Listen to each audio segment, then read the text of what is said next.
Hello বন্ধুরা, আমরা কই এসেছি জানেন? বিকালবেলা ঘুরতে এসেছিলাম। হঠাৎ দেখতেছি মাছ অনেক নাড়তেছে, তাই লোভ মানাতে পারলাম না, বড়ি নিয়ে আইছি মাছ মারতে। এদিকে কইতে কইতে আমার ছোটো ভাই মাছ তো একটি লাগাই ফেলছে। তো অনেক ভালো লাগতেছে। কি বলবো আপনাদেরকে, ছোটোবেলা যখন আগে বইতে বড়ি পাইতাম তখন অনেক ভালো লাগতো আমাদের কাছে। যে যেটাই বলেন, অনেকে বসি বলেন, আমরা বলি বড়ি বা ছিপ বলতে পারেন। তো আগে ছোটোবেলা বাইতাম, তো অনেক মাছ লাগতো, তাই অনেক মাছ লাড়তেছে। এ দেখেন কইতে কইতে আমার ছোটো ভাই আরেকটা লাগাই পড়লো। তো কতটা আনন্দ লাগতেছে আপনাদেরকে বলে বোঝাতে পারবো না। তো দেখেন ছোটো ছোটো কই মাছ টুকুর টুকুর করে লেগে যায়।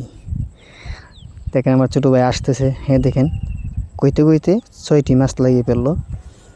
তো সবাই কমেন্টে জানাবেন কে ছোটোবেলায় মাছ মারছেন।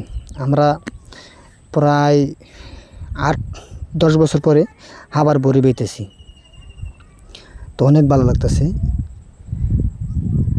বন্ধুর মধ্যে জংলি মাছ মারতে অনেক ভালো লাগে, তাই আমরা বিকালবেলা ভাই বেড়াদের নিয়ে মাছ মারতেছি।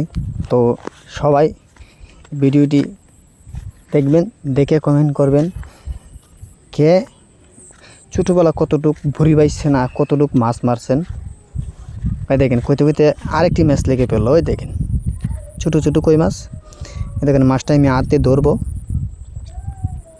টুকুর টুকুর করে লেগে ফেল যা। এই যে মাছটা দেখেন, ছোটো ছোটো কই মাছ। এগুলা মনে করেন বোনা করে রান্না করে আসেরা, বোনা করে খাইলে অনেক ভালো লাগে।